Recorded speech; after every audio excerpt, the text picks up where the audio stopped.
This is Lesbian Detectives. I'm Sierra. And I'm Elizabeth. And we're here talking about missing and unsolved murders. We are discussing cases that you have forgotten about or never even heard of. But our podcast is a little bit different. We tell you our theories. From the smallest to the biggest to the craziest or the simplest. You might not always agree with us, but we get you thinking. That will make us different. We're on all major podcast platforms and on YouTube. Our episode will hit every Friday. Come check us out. And this is Lesbian Detectives. And don't forget, everybody's a suspect. Until proven innocent. Hi everyone, Kenzie here. Just a quick disclaimer that the audio in this episode is a bit touch and go. We got a new toy that we really wanted to try out, and unfortunately, we did not work out all the glitches. So we hope you can look past it and still really enjoy this episode, and we will be back to our regular, beautiful sounding selves next week.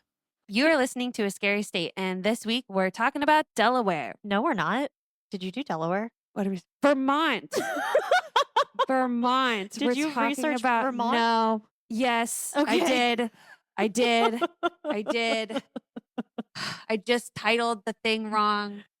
Whew, I was getting nervous. I Delaware's not even anywhere close to what we're doing. don't We did Delaware a really long time ago. know.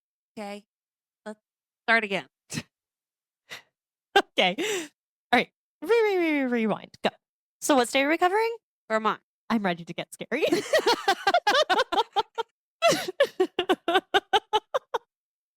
I swear, everything is ready and correct, and we're in Vermont.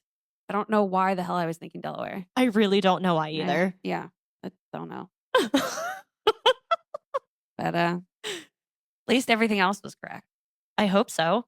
Because then we would have been talking about two different states today. See, I know that one day that's going to happen. Probably. And when that happens, we'll just have two different episodes where, like, one episode is I cover one state and you cover the other. And then the next one is just switched. There you go. It'll be fine. It'll be fine. We'll make it work. Yeah. Luckily, we don't have to worry about that right now. Thank God. Right now, we get to play with our new toy. Yes. So if this sounds different, we have been working on this for hours. And we finally got it. We think. Let's see if that did clapping or whatever sound effect you chose.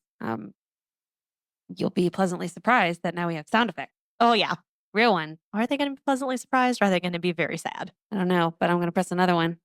I think that one's laughing. We won't hear it until we play this back. I mean, we could wear the headphones, but that's also a whole separate thing. Yeah, we got to get new headphones. I want over the ear ones. Yeah, I want over the ear one. Okay. So we can maybe try those. Okay, Lauren, how was your New Year? Happy New Year. Happy New Year. It was good. We went and got sushi Nice. and then we wanted to go ice skating, but it had thundered. Yes. And so we think they closed. We weren't sure. We just didn't go. That's crazy that there was a thunderstorm on New Year's. In December. Yeah. Yeah. Wild. Nuts. Roy was freaking out. Oh, I can imagine. Yep. And then we came back, played games, and watched the ball drop.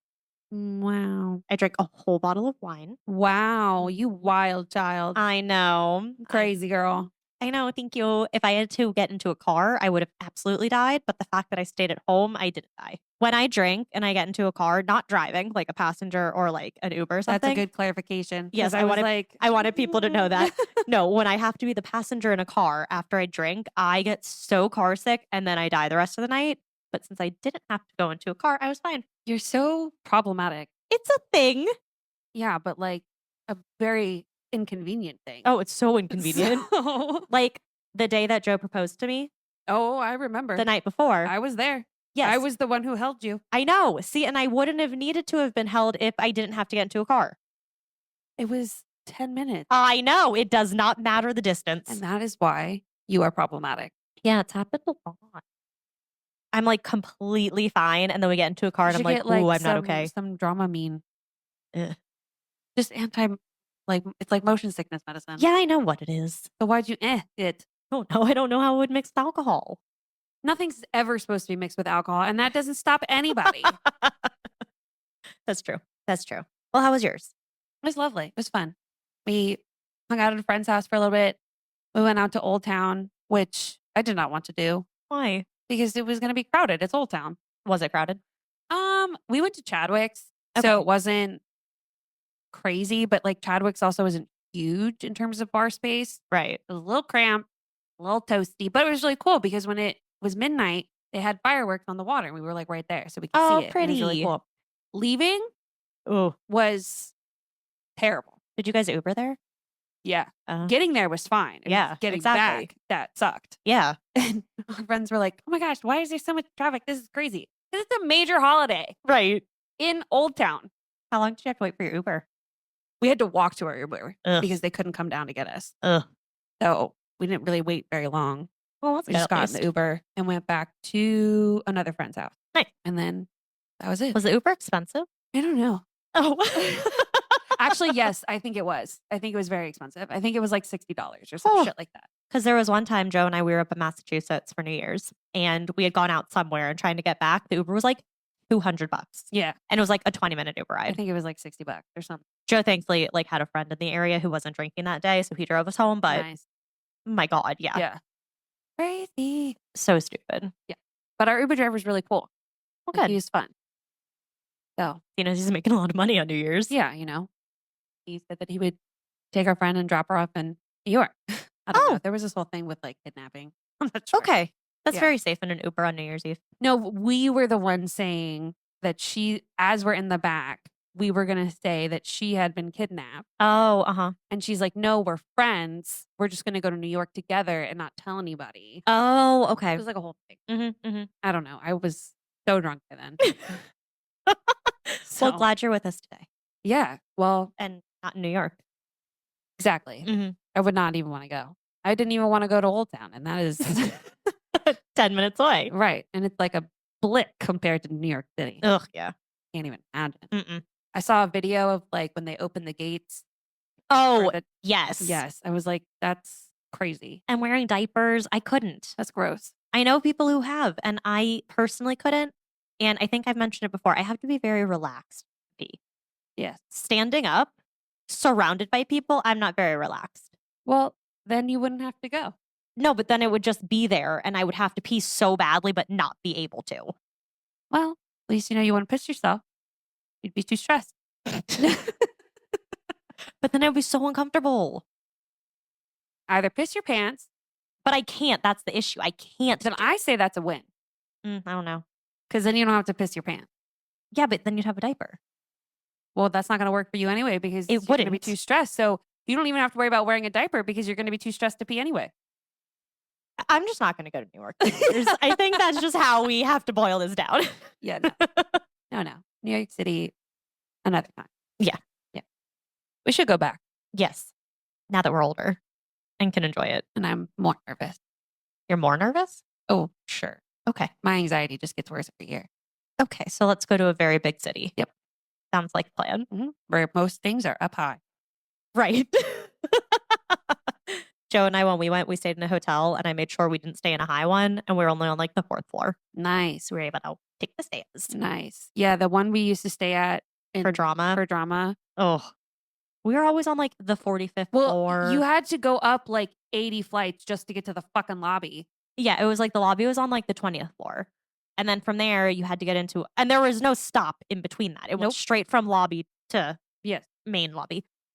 And then you had to go to other elevators to then go up to your other floor. Yep. Hated it.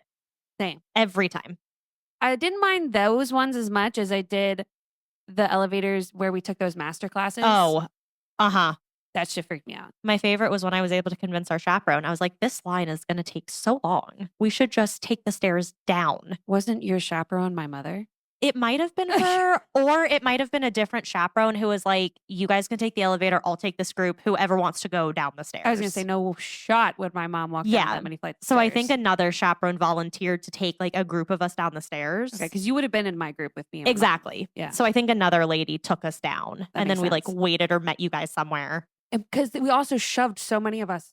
Yeah. They were like, oh, don't put more than 10 people in this elevator. And they're like, oh, we can fit 7 more. I'm like, no, we cannot.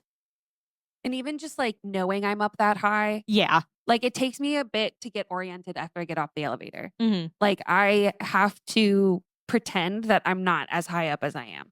See, that doesn't bother me, that part. It's like, it's when I'm up that high, I have like this sensation of like I'm just out floating. Like my room or the floor is just floating there with no building underneath it. And once I step in, it's just going to drop. Yeah. So I have to like not really look out a window for a little bit and just kind of get myself, because I live in the Lulu world all the time. So it's really easy for me to convince myself of something different that's not actually happening as long as I can't see the reality. Right. So that's why I close my eyes when I go over the bridge.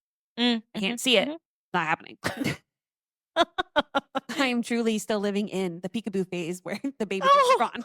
Good to know it lasts for so long. Yeah, really, I've used it to my advantage. I mean, at this point, you have to. Yeah. But like the dorm building that I lived in. Oh, yeah. Above the 5th floor, it was just like a row, like a straight hallway. 5th floor and down, it had like wings. What were you? 4. Thank God. Yeah.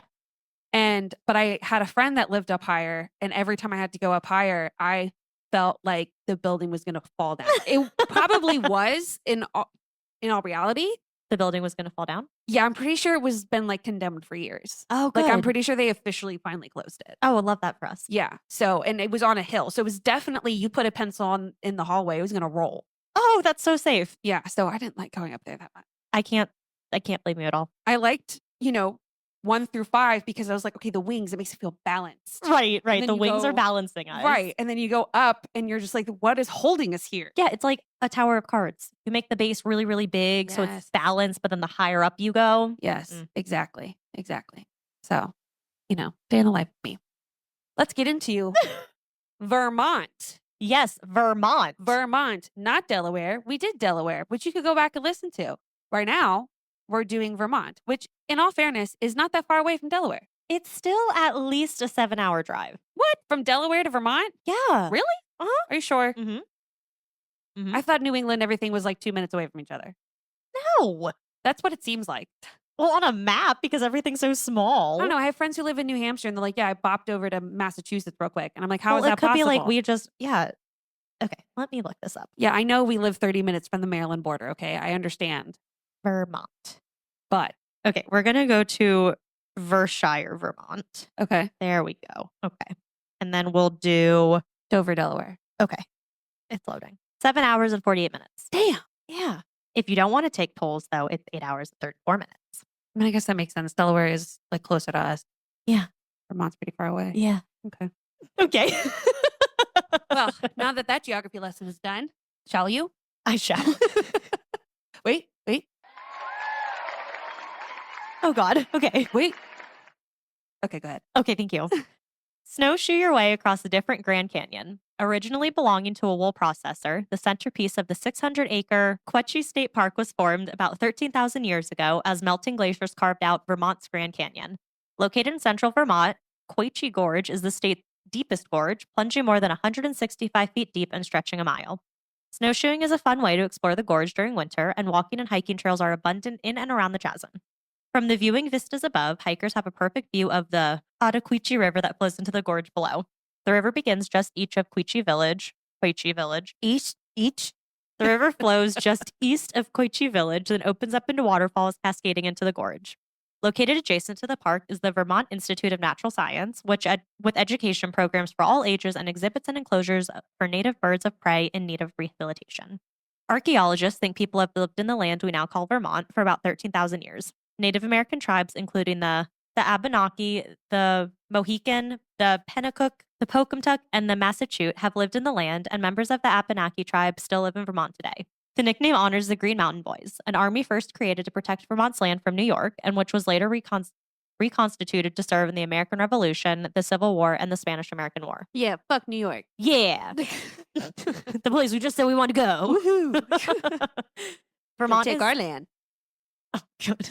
Vermont is one of the 6 New England states whose first European settlers were Puritans from England. Name the other 5.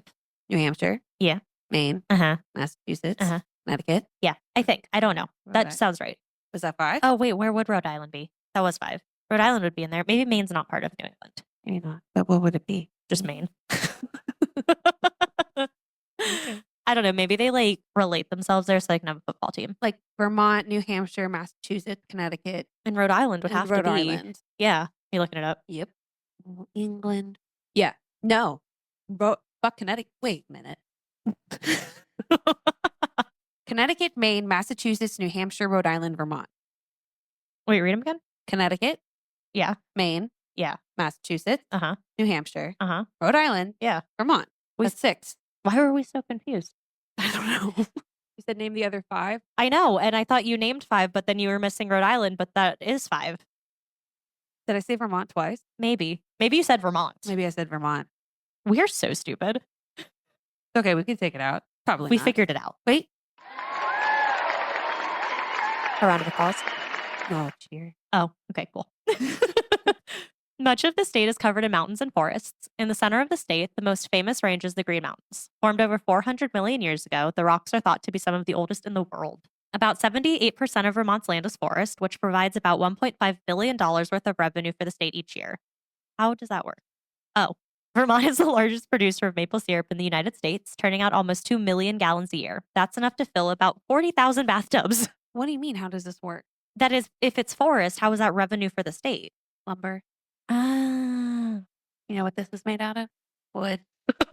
You know where that comes from? Tree. We are so close to a window and I can just push you out of it. Well, then I'd grab onto that tree. Lumber, if you will. That is a... You suck. Okay. You asked a stupid question. The hiking trails and gardens of the Marsh Billings Rockefeller National Historical Park inspires conservation and teaches history. You know what that reminds me of? What? When Ross Geller is having a baby with Carol, and it's like, Oh, yeah. Geller, Bunch, and whatever the hell her last name Yeah. is. And they're like trying to figure out like what order it should go in. For child. Beside the park is the Billings Farm and Museum, a working dairy farm that has an 1890 farmhouse, Jersey dairy cows, draft horses, and sheep. It even offers cheese tastings. Yeah. Yum. Vermont is the only New England state without a coast. Mackenzie double-checked on a map and it checked out. You would think that it has a coast, but I guess it makes sense Maybe that it's it doesn't. like, I'm sure there's a lake or a river somewhere. Yeah, but like to an ocean. But like a coast, yeah. Yeah. Because like there's a itty bitty, teeny tiny part of New Hampshire that has a coast. Like That like itty covers bitty. that little part. Just a teeny bit. There's a little bit of space between Maine and Massachusetts. And that little tiny space is New Hampshire Beach, I think. Oh, I hope I'm not wrong. you'll have to ask your friend. She can. Oh, she'll tell me whether I Fact ask or check not. When she listens, if you get a text from her, it's like, oh, damn, we said something wrong. First, remind me what you're talking about because I have a feeling she's behind. So when she gets to this, I'm not going to know what she's talking about. Right. So if you're listening to this, Allison, make sure you remind me of what it is that you're fact checking me on. And what I got wrong and tell me what I got right. Is there a beach in New Hampshire? Yeah. That touches the ocean. Called New Hampshire Beach. Whatever. I think there I mean, is. in all honesty, we have a Virginia beach. Well, yeah. Yeah. So New Hampshire Beach is not crazy. No. And in North Carolina, there's a Carolina Beach. Yeah. Like, it's not stupid Not completely. for us to ask this question. Vermont is the second least populated state after Wyoming. That is actually kind of shocking to me. Well, there's so much pork. Yeah, but it's just interesting.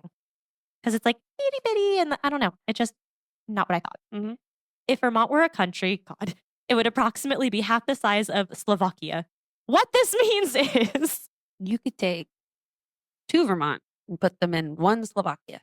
and that is Vermont. That is Vermont. All right. Are you ready? I am ready. Yay. Okay. Located in Albany, Vermont. I thought I was going first. No, we just said I was going first. Oh, right. You are going first. Yeah. Sorry. Wait a minute. Let's try that again. What spooky tea you pouring, Lauren?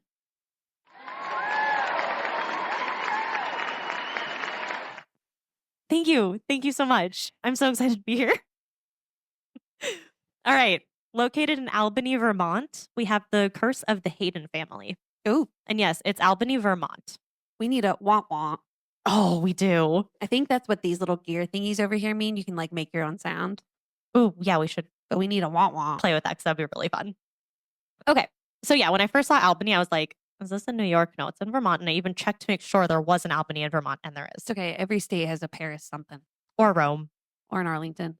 Yeah. Okay, so it all began in 1806 when William Hayden, his wife Silence. Stop it. And William's mother-in-law, Mercy Dale, moved to Albany, Vermont. So there's a Mercy and a Silence. Who the fuck? It was the 1800s. I don't care.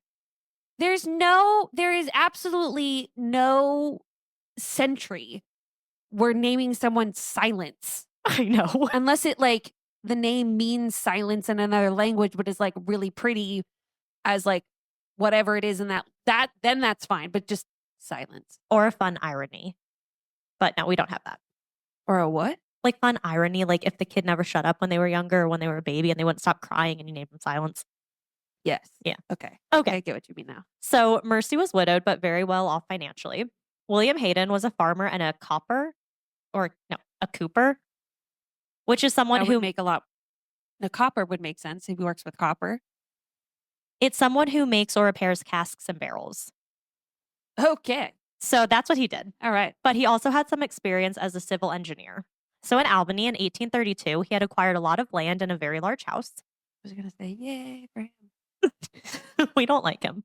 Oh, we don't have a boo either. Boo. He also built a store, public house, and cloth manufacturing plant while still acquiring more land. But Hayden wasn't able to afford such a lifestyle and could not afford the land he now had, quickly finding himself in serious financial trouble. We definitely need that. Wah-wah. I know. The only way he was able to keep it all was by asking his wealthy mother-in-law for money. He would ask for more and more year after year, continuing to expand his property and business operations, but without ever paying a cent of it back. But for this happening so long, Mercy got fed up with never being paid back and started to refuse giving William any money. Mercy wasn't going to show mercy no more. I'm so sorry. She instead vowed that William would never receive another cent from her as long as she lived. Things took a dark turn in 1828 when Mercy fell ill.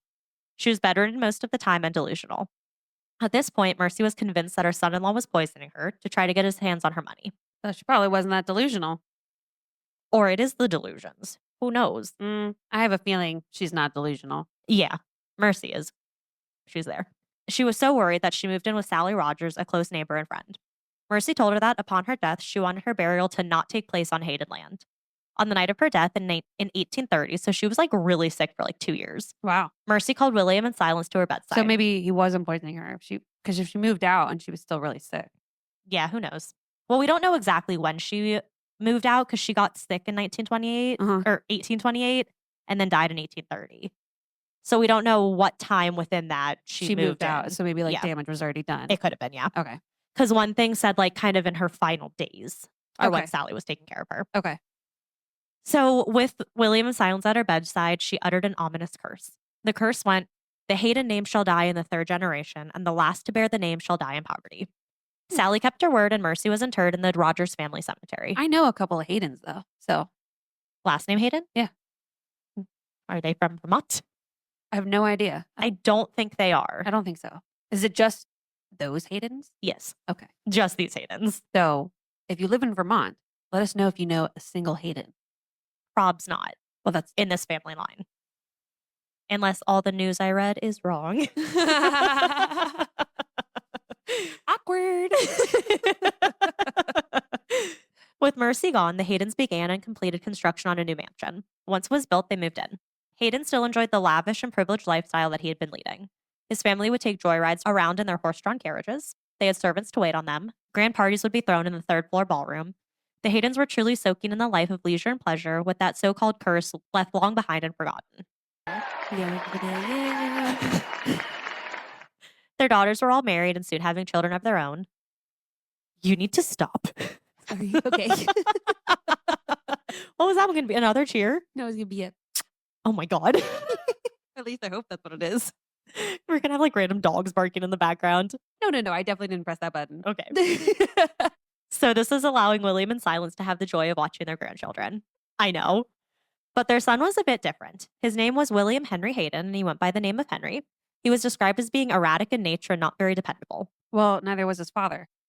Yeah, exactly. Yeah. The family had 4 sons, but Henry was the only one to make it to adulthood. And all throughout his my God. upbringing, he showed signs of unstable behavior. And as all things, yeah, he's got a lot of trauma if like 3 of his brothers died. I know, but I feel like that was I know, but still. I know that's a lot.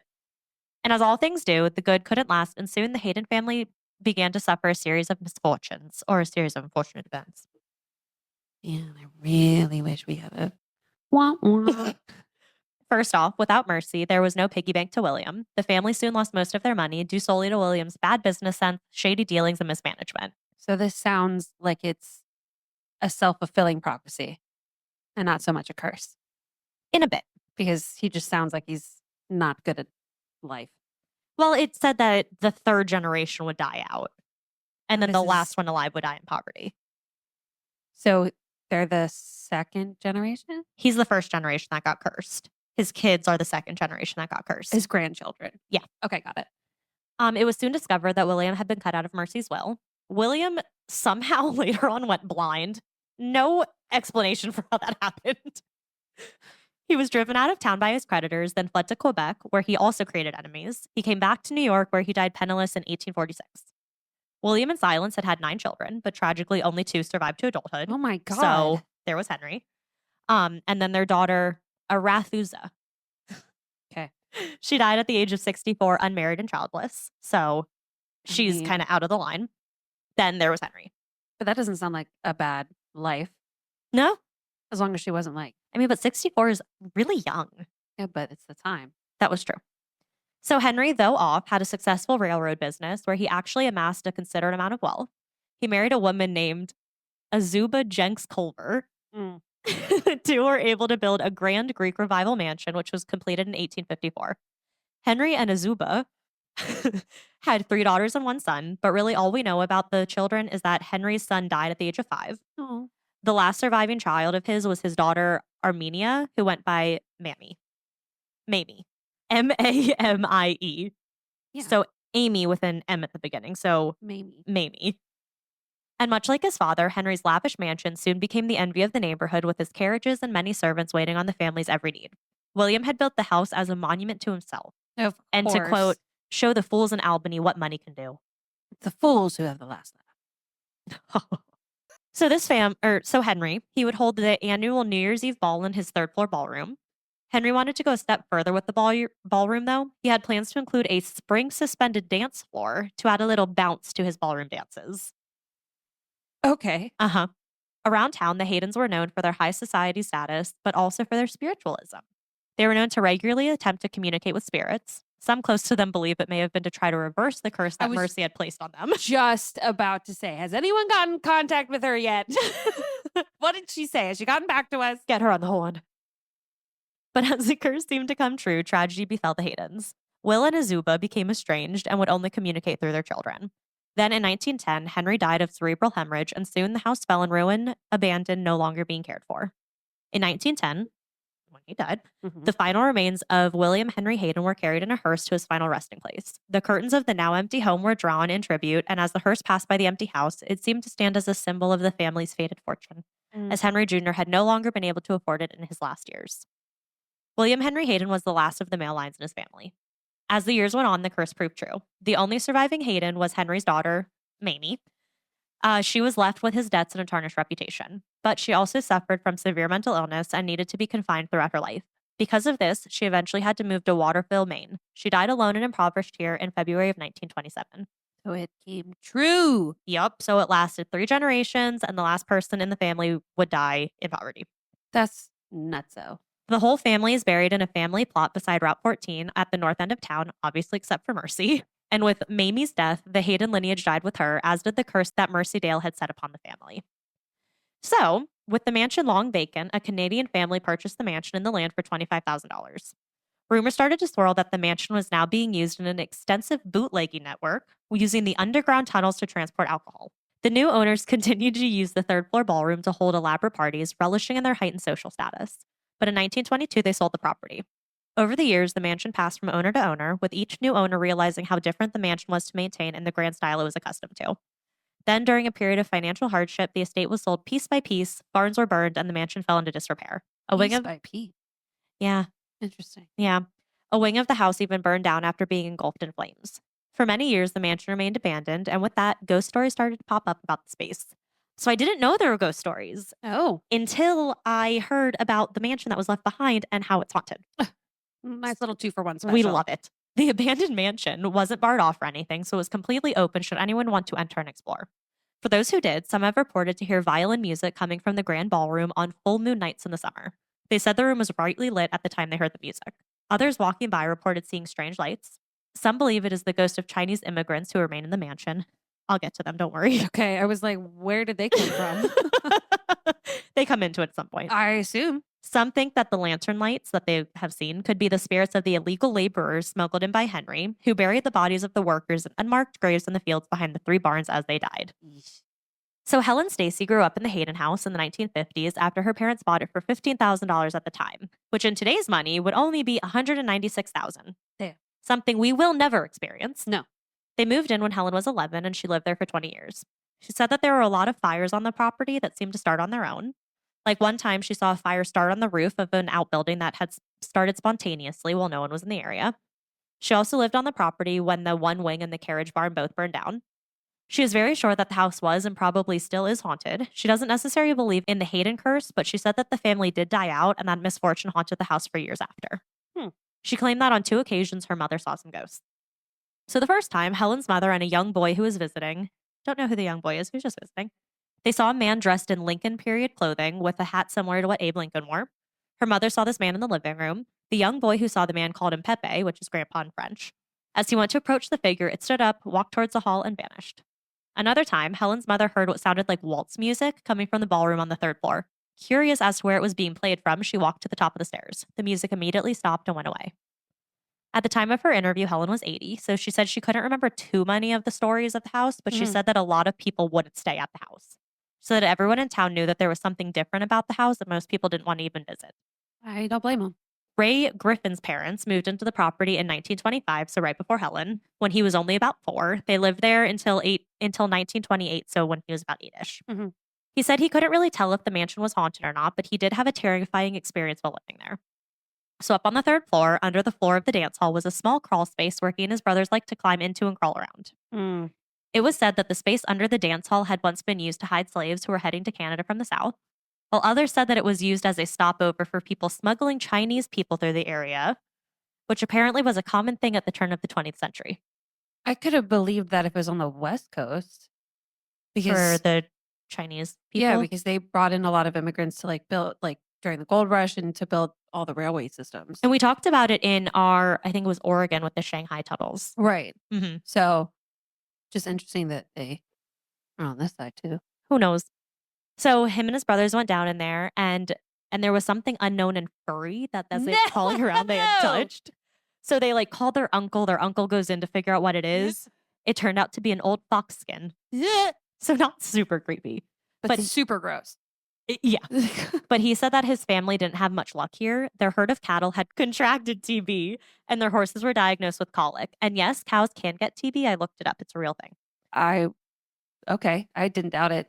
It's such a weird thing because we as humans have a test for it. We can also get mad cow disease. Guess where we get that from? And bird flu. Exactly. Okay, true. So with their money supply gone, Ray's family fell behind on their bills and eventually the bank came to take their home. It was really sad though. He told the story about how him and his family went out for vacation and they came back a couple of days later and the bank had taken their whole home. I know. Don't you have to warn people about that? Maybe not in the 1920s. Ooh. Who knows? That sucks. Times were weird. Okay, so let's get back to that smuggling thing real quick because I had to figure out what that was. So men of Chinese descent were being smuggled into the U.S. from Canada in 1922-ish. Okay. Eventually hoping to head to Boston and other places in the Northeast. If this whole operation had been successful, 2 men would have walked away with $1,500, which in today's money would have been just over $28,000. So I think the men who were trying to get to Boston would pay them to get them to where they needed to go. That makes sense. These 2 men were Desire and Napoleon Bolduc, sons of Archelaus Bolduc, who resided in the Hayden farm property, which is why I'm talking about them. So eventually these 2 men were found guilty and placed under a $2,000 bail each, which is a little over $37,000 today. Their bail was reached, and right after it was reached, they were arrested again, charged with aiding, assisting, and harboring against the laws of the United States. They were placed under a $500 bail, which is now a little over $9,000. Their bail was paid and they were released. Then that's it. That was it. I'm sure they got what they desired. Yeah. Yeah. And that's all I wanted to get into with the smuggling, because there was a lot of other things that, no. So today, the Greek Revival style mansion is currently on the National Register of Historic Places and still does stand today. It once sat on 900 acres of farm and timberland. Wow. There's timber. But today it only consists of 7 acres. Dang, 900. That's crazy. Yeah. It is also owned by a family now, as in it's a private residence. So please don't go there. Only view the house from the road if you so choose to see the house where a true curse resided. And I wonder, that is the Hayden Family Curse. wonder if they've had any Spooky things? Yeah. I don't know, because, so obviously the Hayden family was cursed and it followed Murphy's curse. Sure. But then, all the other families who lived there said it was haunted. Bad things happened to their family while they lived there. So it's like the curse resided in the home. Just bad vibes. Bad vibes all around. Bad vibes. Bad vibes. Bad vibes. But we love good curse. Interesting. But then that also made me think, though, Mercy must have hated her grandkids. Because why would you want to be like, the line's going to die with you and you're going to die in poverty? She's silenced. Silent. Oh my God. Okay, I don't need you to laugh for me anymore. Oh God. All right, Mackenzie, what in Vermont do you have to tell me today? On the night of July 19th, 1971, Rita Curran was brutally murdered in her own apartment, a crime that would haunt Burlington for over 5 decades. Today, we will unravel the details of that fateful night, the ensuing investigation, and the shocking resolution that came after years of uncertainty. So, slight trigger warning, this story does contain topics about rape and sexual assault, so please be advised. It was a quiet summer evening in Burlington, Vermont in July 1971. The small city, nestled on the shores of Lake Champlain, was known for its peaceful atmosphere, picturesque scenery, and a sense of safety that comforted its residents. Rita Curran was a 24-year-old elementary school teacher. You gotta cheer for being a teacher. Oh, okay. I can't hear the things. I know, but that's, Described by friends and family as kind-hearted, deeply religious, and dedicated, she had recently decided to move out of her parents' home to start a more independent life. She shared a small apartment with 2 other women, hoping to embrace a more social lifestyle and focus on her career. And she was 24? Okay. Rita was born in Brooklyn, New York in 1947 and lived there until the early 1950s, when her family, her parents, and 2 younger siblings relocated to Milton, Vermont, a small town 15 miles north of Burlington. She remained at home with her parents throughout her life, including her 4 years attending Trinity College, which is different than the Trinity College that I think is in I don't know, it's not like the Trinity College. Okay. It's some other Trinity College. Okay. After earning her degree, Rita pursued graduate studies in reading and language arts, my girl, at the University of Vermont, which had a significant presence in downtown Burlington. She was an active member of the Milton's Women's Club alongside her mother and continued to nurture her passion for music by singing in an all-women barbershop quartet called the Champlain Echoes. Oh. Rita stayed engaged in her community by teaching religion classes at St. Anne's Catholic Church in Milton and participating in the Alumni Association of Trinity College. She was well liked by her peers at the Motor Inn. She had worked there 3 or 4 years, even while she attended Trinity College. Rita moved into the apartment in June of 1971. It was a typical New England-style house divided into 3 units. Her unit, a 2-bedroom apartment with a living room and kitchen, was on the left after climbing a small set of stairs to the front porch. Rita shared her bedroom with a woman named Beverly, who was almost exactly the same age. I think just a day older. Oh, that's kind of cute. Yeah. The 2 women had never met before moving in together.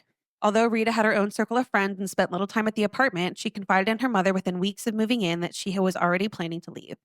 She had mentioned a concern about a boy sleeping on a couch. Boy is okay. I think it's just her views. Okay, so the boy was fine. He's not a scary boy, but it's the fact that they're having boys in the house. And he's sleeping there. Okay. And they're not married. Okay. I think that's never said. I'm making that assumption because I just know that the guy doesn't end up being a problem. Is it Beverly's boyfriend or is it the other roommate's boyfriend? Other roommate. Oh, okay. Mm-hmm. Why would he just not sleep in the room? Maybe that was too much. I don't know. It was the 50s-ish, right? 71. Oh, okay. So 71-ish. But they were very religious. Trinity College. Yeah. And she grew up going to Catholic school and all that kind of good stuff. I mean, that makes sense. So I think just the idea that this boy was sleeping in this house with these women might have bothered her. Joe's religious uncle, we were never allowed to sleep in the same room until we got married. Exactly. Even though we lived together. Yeah. So I'm assuming it's something about that. I gotcha. Just because he didn't end up being a problem. Right. Makes sense. Rita's sister, Mary, later explained that Rita didn't know her roommates well and felt out of place living with them. She continued to spend much of her free time with her family in Milton. July 19th, 1971 began as an unremarkable day. Rita spent her time preparing for her upcoming teaching duties and practicing with the local choir. Rita returned from choir practice around 10 p.m. and her roommate, Beverly, was home. Their other roommate, Carrie, and her boyfriend, Paul, the one who I think sleeps on the couch frequently, invited Beverly and Rita to meet them out at the Harbor Hideaway for drinks. Rita declined, saying she planned to spend a quiet evening in, reading, and getting ready for bed. Honestly, it's not too bad of a night. Right? At 12:30 a.m., Rita's 19-year-old roommate, Carrie, and her 23-year-old boyfriend, Paul, returned home. Beverly, their other roommate, stayed at the bar a bit longer but came home shortly afterwards. When they arrived, they noticed Rita's bedroom door was slightly open but thought nothing of it. Wanting to be considerate, they kept their voices down as they chatted in the living room, sitting on the sofa and chairs. Around 1:20 a.m., Beverly went into the bedroom to retrieve something and made a horrifying discovery. Rita's body was lying on her back on the floor just inside the bedroom door. So the podcast Murder, She Told did a great job at describing the scene.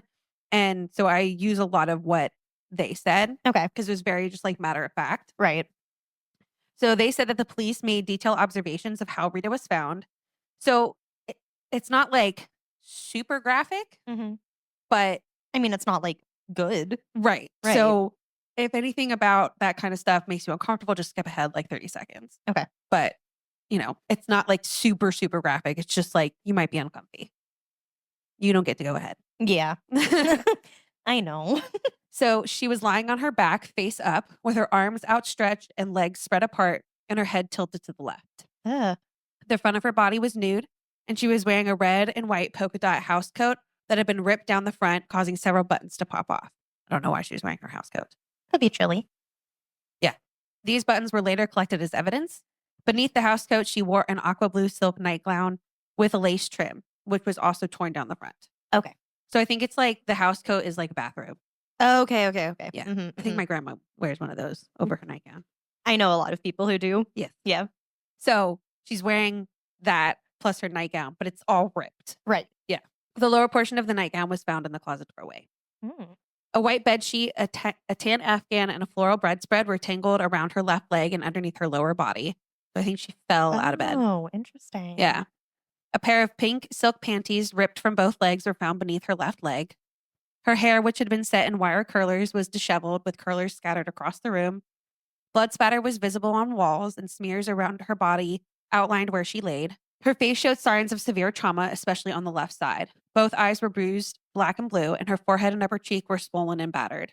Small cuts and scratches were present on her face, along with dried blood on her lips, teeth, and face. Oh. There were bruises above her right knee and slight scratches across her body. In her left hand, she clutched strands of hair that were collected as evidence, possibly belonging to her attacker. Oh my gosh, good. Yeah. So what, like, all the reports said that, like, she fought back. Good. Yeah. Like, she fought for her life. Unfortunately, she did not win. Yeah. Her purse containing $20 in cash and personal papers like her driver's license was found on the floor directly behind her. So not a robbery. A lace curtain had been torn down from the west side of her bedroom, but her car, parked outside the apartment building, appeared untouched. What the heck? The medical examiner rolled her body to check her back and discovered a cigarette butt under her right arm. It had not been extinguished, but had burnt out on its own, leaving ashes on the floor beneath it. So was it like the mouth part of a cigarette? I guess it would be if it's a cigarette butt. Oh, okay. And are we in DNA times? Not in 1971. Yeah, I didn't think we were. But like basically what they were saying is that like when he was done or whatever, he just flicked the cigarette on the floor. Right. Just like didn't put it out. Yeah. Yeah. God, this would have been a slam dunk, home run, easy case if this had been today. Yes. The cigarette, a Lark brand, was distinctive due to its unique filter containing a charcoal granules. While Lark cigarettes were highly popular in Japan, they were uncommon in the U.S. at the time, having only been introduced in 1963, so not even 10 years at that point. Police collected several pieces of evidence, including chips from the door, a section of the linoleum floor where Rita had been lying, her clothing, the curlers, buttons, and a sample of dirt from the floor. Despite efforts by a fingerprint expert who examined the scene after her body was removed, No usable prints were found. The apartment had, this is crazy. The apartment had 2 entrances, the front door, which led directly into the living room, and the back door, which opened into the kitchen. Okay. A small bloodstain was found on the exterior of the back door, suggesting the attacker might have exited through it. Okay. Detectives inspected all the windows and doors, including those on the first floor and in the cellar, but found no signs of a disturbance. The only viable points of entry and exit were the front and back doors, neither of which showed evidence of forced entry. When asked about the person in. When asked about their locking habits, the roommates explained that they shared a single key and typically didn't lock their doors. So that was going to be my other question was like, is this a let me lock the door at night community or a let me not lock the door at night community? I think it was, or maybe just because like, I mean, when you're in college or when you're living with roommates, like, oh, you're going to be back tonight. I'm not going to lock the door. So when you get home, just lock it behind you kind of thing. Right. Which also I'm like, if they're going out and one's home, just the people going out should just take the key. Right. But they all didn't go home together. So right. I think they just had this policy of like always leave the door unlocked. Until, yeah, maybe it's like if you're the last one in, lock it. But if you're not the last one in, don't lock it. Yeah. So on the night of the incident, the doors had been left unlocked while they were at the bar. It's believed that the attacker simply checked one of the doors and let himself in. Ugh. The roommates agreed to go to the police station and provide detailed statements about the evening's events. Paul, a 23-year-old mechanic described as fresh out of college, had been staying at the apartment, though he was not a renter. Together, he was the one on the couch. Yes, I say so. It never, but I'm assuming. Right. Together, they recounted the timeline of that night. Paul picked up Carrie from work at 7:30 p.m., and the two drove around before returning to the apartment. Anyone who lived in like 60s, 70s, what did you do when you went driving around? What was the point of that? Like, did you legitimately just drive around or was like a euphemism for something? I mean, but sometimes it is fun to just drive around. Like when I would go visit some of my friends, sometimes if we didn't have plans, we would literally just drive around and go down random streets that we'd never been down before. I guess. Like literally just drive around. I think it's actually more fun when you're younger though, because you've just got your license. Right, like, exactly. I can drive. Like, I don't, yeah. But if I'm 24 and someone's like, you just want to drive around, I'm like, that's going to be my gas money that I pay for. Right, exactly. That's going to add miles to my car. Like, no, thank you. Right. So that's why I want to know, like, what. But times were different then. I mean, I know there was less to do. So it was like, was it just something to do? Was it a euphemism for something? You know? So I don't know. It's just curious. I mean, there were so many lovers lanes and stuff back then. Well, Maybe right. That's what I'm like thinking. that. I'm like, if that's what you actually went and did, you just tell adults in your life. What were you doing all night? Oh, we just drove around. Maybe. Which would totally make sense. Oh, it would make 100% sense. But I just wanted to know. Anyway. I'll ask my grandma. Okay. My mom wouldn't have been driving in the 60s. 70s. 60s or 70s. Nah, she wouldn't have been driving in the 70s either. No, she would have started driving right at the beginning of the 80s. Yeah. So, yeah. They left again around 8:50 to go to a restaurant. At the time, Beverly was home, but Rita was not. She was at the choir practice. Mm-hmm. Around 11:15 p.m., Paul called the apartment and invited Beverly to join them, which she accepted, leaving the apartment at 11:20. God, that is so late. I'd be sleeping. Yeah. Like, come out, hang out with us at 11:20. No. It's summer. My makeup's off. My hair's up. I'm in my comfies. Summer. By 12:30 a.m., Paul and Carrie returned home, with Beverly following shortly after. Paul later stated, quote, "We were gone maybe 2 or 3 hours. We asked Rita to join us that night, but she said no." The police questioned the roommates about their smoking habits. Rita and Beverly did not smoke, but Paul and Carrie did, favoring brands like Salem, Benson and Hedges, and occasionally Winston. And what was the one that they found? None of them smoked Lark cigarettes, the brand found at the crime scene. Thank you. Mm-hmm. Investigators interviewed neighbors and other tenants in the apartment building. The officer who went to speak to the other tenants said that on the second floor, no one answered, but on the third floor, he spoke to a husband and wife. They said that they were both home at the time of the murder, but did not hear anything. Okay. Investigators combed through the crime scene for clues, but the technology of the 1970s offered limited forensic options. Right. There was no DNA analysis, no comprehensive database to cross-check fingerprints. Despite the dedication of the police, the trail quickly grew cold. So this is kind of interesting. One theory that gained traction over the years involved infamous serial killer Ted Bundy. Although Bundy was not initially connected to Rita Curran's murder, his later confessions and patterns of violence raised questions. Bundy was known for his ability to blend into communities, charm his way into unsuspecting victims' lives, and commit brutal murder without leaving immediate clues. Yeah.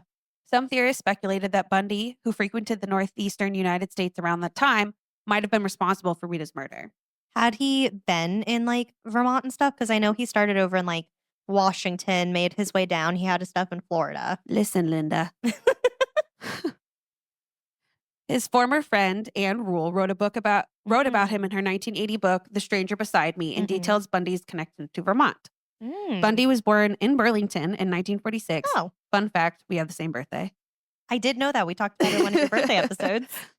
At Elizabeth Lund Home for Unwed Mothers. At the time of Rita's death, he would have been 24 years old. The Elizabeth Lund Home was in South Burlington, about a half mile from the Colonial Motor Inn where Rita was working at the time of her murder. Bundy didn't know who his father was and grew up with an older sister that he later discovered was actually his mother. Ugh. And Anne Rule wrote that learning about his birth history gave him deep emotional trauma. She speculated it was possible he may have taken that anger out on an innocent victim, and Rita bared a striking resemblance to his later victims. Oh, with the brown hair and the middle part and stuff. His first recorded murder occurred in 1974, but he confessed to crimes as early as 1969. Detective Robert Keppel, one of the key investigators in his case, told the press that Bundy had admitted to him that he had murdered a woman in Burlington in 1971, when he went back to learn more about his birth, setting off alarm bells of possible connections to Rita. Oh, wow. However, there was no direct evidence linking him to the crime, and Bundy never confessed to involvement before his execution in 1989. Her mom, Rita's mom, actually wrote to him and asked. He didn't write back. Oh my gosh. And supposedly, like literally right before he died, I think one of the detectives like straight up asked like about Rita specifically or something along those lines. And he said, no, he didn't do it. Wow. Yeah. But then again, with serial killers, you really never know. Right, exactly. Because sometimes they get off on that like piece of information that they're never going to give up. Right. The theory persisted as an eerie possibility, contributing to the mystery that surrounded Rita's case for decades. Burlington, a city unaccustomed to such violence, was gripped by fear. Doors that had been left unlocked were now bolted shut, and neighbors looked at one another with suspicion. The girls never moved back into the apartment. I mean, I don't blame them. I don't blame them either. Because like Beverly, the roommate, how could you sleep in that room? There was like an interview with her soon after it happened. And she said to the reporter something along the lines of like, well, if you found me, he could find me. Ooh. Yeah. Ooh. Right? Oh, that's creepy. Yeah. Yeah, exactly. Exactly. Ugh. Early suspicions fell on a few local figures, including strangers passing through the area and residents with a history of violence. However, each lead fizzled out, leaving investigators without a clear suspect. The brutality of the murder and the lack of concrete evidence deeply frustrated the police. The case remained a priority for months, with detectives re-interviewing witnesses and revisiting the crime scene in search of missed clues. Despite their best efforts, the investigation eventually stalled. Burlington's idyllic facade had been cracked, and for Rita's family, life would never be the same. Her parents, devastated by the loss of their daughter, held on to hope for decades that one day her killer would be brought to justice. As the years passed, the case of Rita Curran remained a painful memory for the community and a haunting mystery for investigators. However, the advent of DNA technology in the late 20th century provided a glimmer of hope. Old evidence could now be re-examined with fresh eyes and new tools. So, I asked ChatGPT for a brief history of DNA forensic testing and evidence. Oh, okay. DNA forensic testing revolutionized criminal investigations, transforming the way cases are solved and justice is served. The journey began in the 1980s with the groundbreaking work of British geneticist Sir Alec Jeffreys, who discovered DNA fingerprinting in 1984. Jeffreys' method revealed that individuals' DNA is unique, except for identical twins, making it a powerful tool for identification. The first significant application of DNA in criminal justice occurred in 1986, when DNA evidence was used to exonerate a suspect in the murder and sexual assault of two young women in Narborough, England. I know this case. I'm sure you do. If you look at the pictures of the two men who they were comparing, by facial looking at them, they're the same person. Yeah. Yeah. But then by doing all the DNA stuff is when they know, oh, wait, they're not the same person. Interesting. That's kind of, okay, that's cool. Yeah, it is very interesting. Shortly after, DNA testing implicated Colin Pitchfork as the true perpetrator, marking the first conviction based on DNA evidence. In the United States, DNA testing gained prominence in 1987 during the case of Tommy Lee Andrews, who was convicted of rape in Florida using DNA evidence. The technique quickly became a standard tool for solving crimes, especially those involving sexual assaults and homicides, where biological evidence could be recovered. By the 1990s, advancements such as polymerase chain reaction. I have no idea. I'm sorry to all the scientists out there that I fucked that up. Yeah, sorry. PCR enabled scientists to amplify tiny amounts of DNA, allowing testing on degraded or minimal samples. Around the same time, short tandem repeat, STR, analysis became the gold standard, offering more precise and reliable results. The establishment of DNA databases like the Combined DNA Index System, or CODIS, in the U.S. further revolutionized forensic science. Launched in 1998, CODIS allowed law enforcement agencies to compare DNA profiles from crime scenes with those of known offenders, solving cold cases and linking serial crimes. DNA forensics has also been critical in exonerating the wrongfully convicted. Organizations like the Innocence Project have used DNA testing to overturn hundreds of wrongful convictions, highlighting its transformative impact on justice.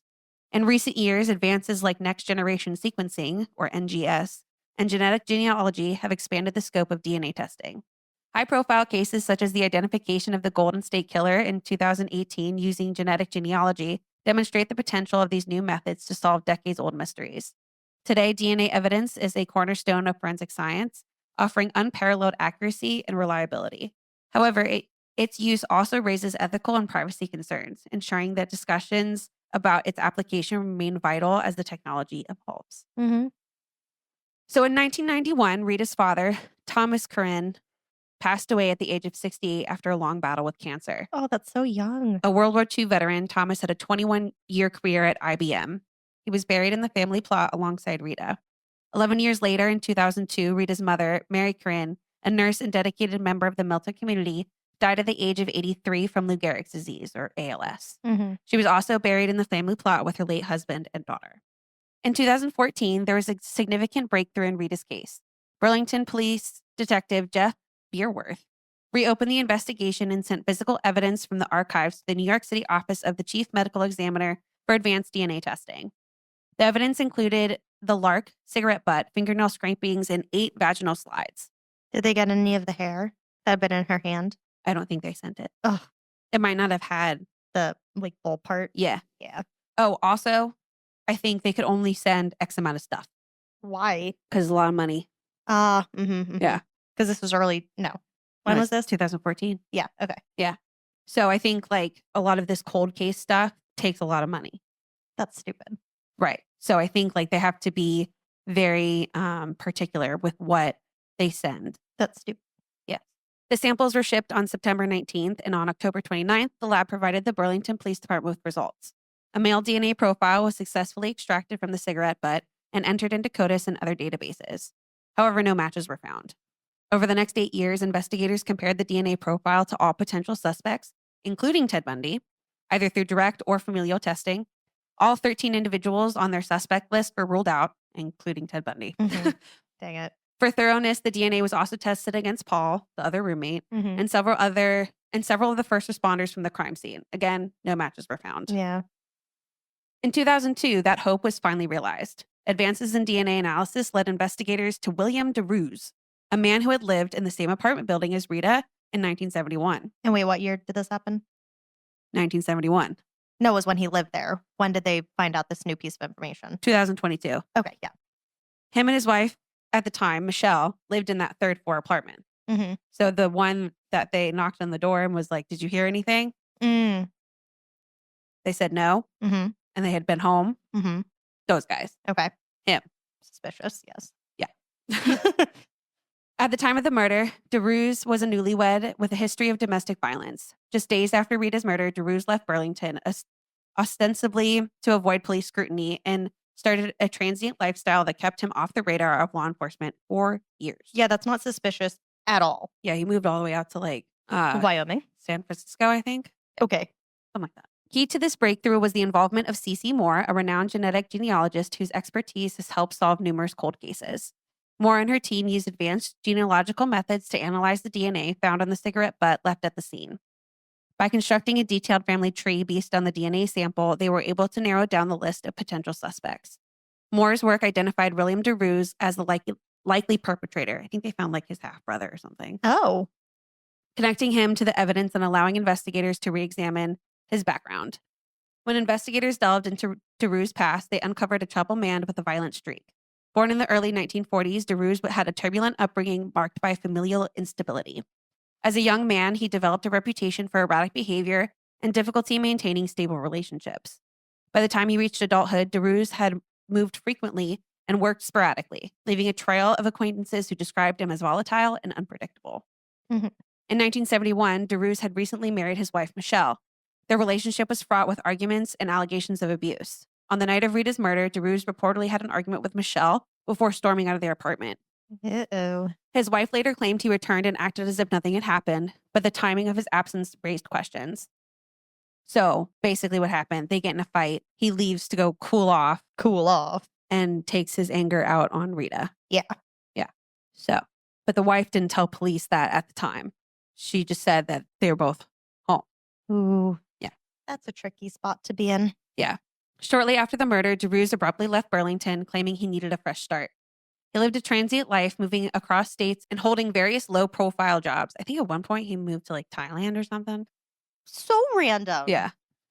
By the early 1980s, DeRuse's life came to an end under unremarkable circumstances. He died of a heart attack, leaving behind few records or connections to his past. So he died like in 1980 something. Wow. For decades, his name was absent from the public suspicion in connection with Rita's murder. Well, yeah. I mean, why would you suspect him? Exactly. His violent tendencies hidden in the shadows of his transient lifestyle. The revelation of DeRuse's involvement underscored the importance of persistence in cold cases. Forensic science had advanced to a point where even crimes thought unsolvable could now be cracked, offering hope to countless other families still waiting for answers. So they know it's him. They say it's him, but he obviously can't be. Right, which sucks. Because, you are like 99% sure it's him, but one, you're never going to get, he's never going to have to come to justice. So you're never going to really get that, oomph from it. Yeah. But then you can never also have him 100% say, yeah, I did it. Right. But the best you got is just closure. Kind of. I mean, you still got to go on and live a life. Yeah, but I think it's, at that point, to have the answers. An answer to a question. Yeah. Obviously, there's still a lot of questions that remain unanswered. Oh, absolutely. But, just to at least know who did it. Right. I feel like, and for it to be acknowledged, hey, this person did it.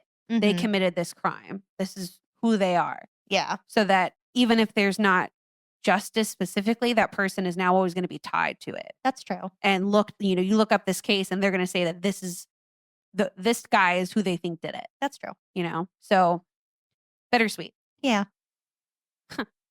In conclusion, for Rita's family, the resolution was bittersweet. The pain of her loss had not diminished, but they could finally close the chapter on the unanswered questions that had haunted them for so long.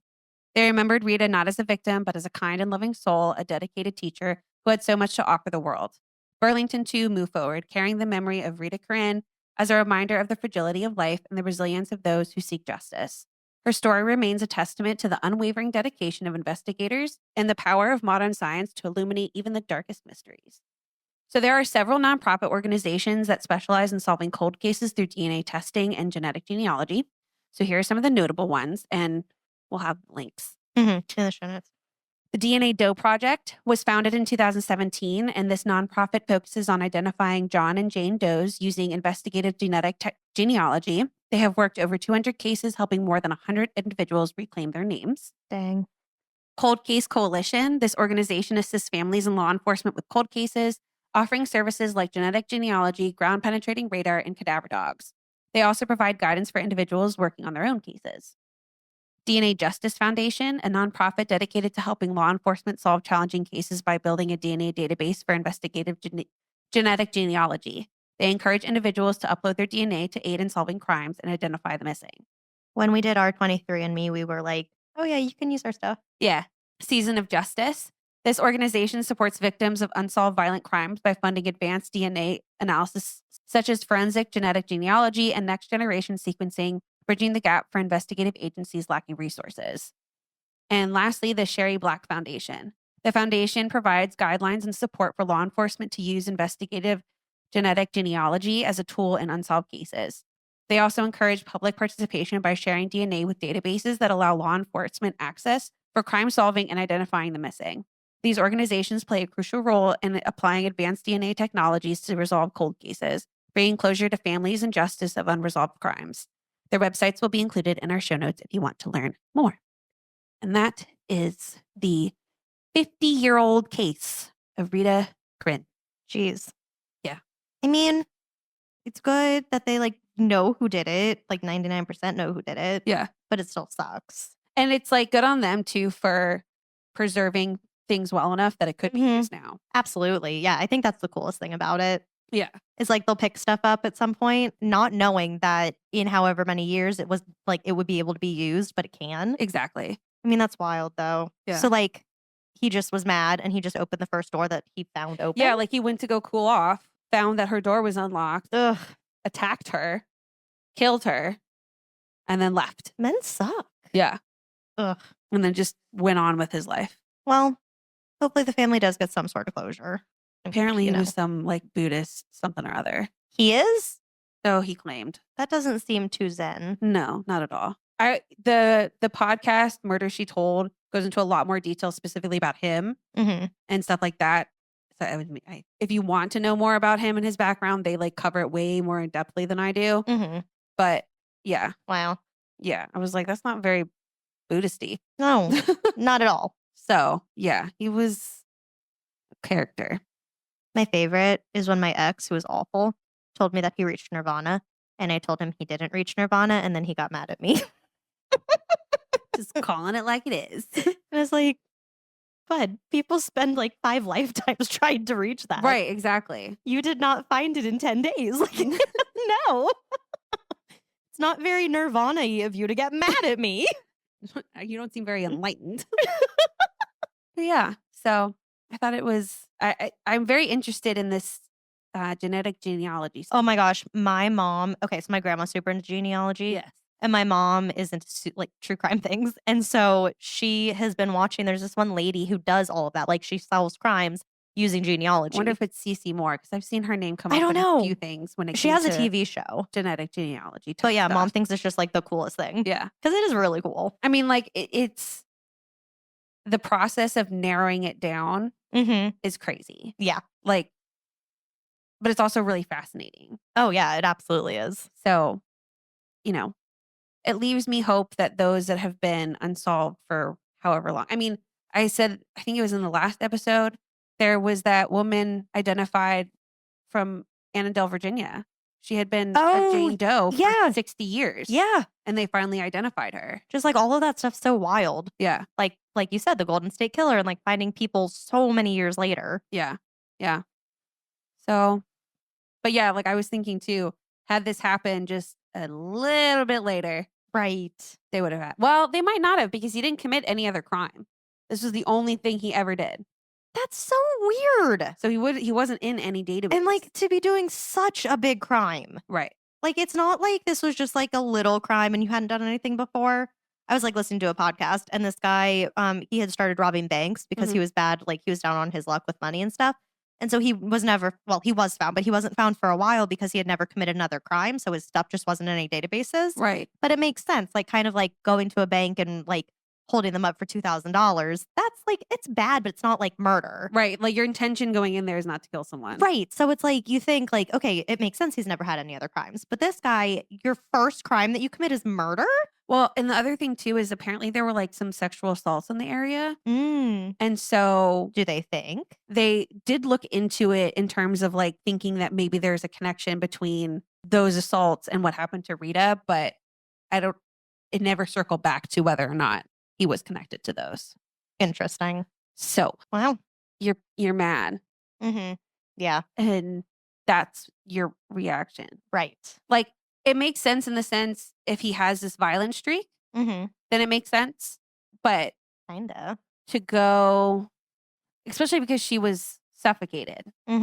Like they always say that takes a long time. It does. That's like one of the intimate, like quote intimate crimes. Right. Honestly, what I thought as I was looking into this, I was like, I wonder if like she resembled his wife. Or something like that. Interesting. You know, like I don't know. say. That's a good point. So, and like he just like used her as like to get his rage out. Right. You know? So yeah. Well, nice job covering the case. Thank you. Shout out to ChatGPT as always. You've been swell. As always. So hopefully this episode sounds okay with our new microphones and our 9,000 sound effects from Kenzie. Yeah. Did you just press one? Yeah. It'll only be annoying for the first few times. And then people just get used to it. No, because I won't be as interested in it as anymore. So I won't be doing it as much. We have been playing with our new toys a lot. But it's new. And so And it has like such fun colors. So it's really fun to press. we haven't even showed y'all the voice changers yet. We're not going to do it right now. Oh, God, no. We've already annoyed them enough. All right, so stay scary. Stay safe.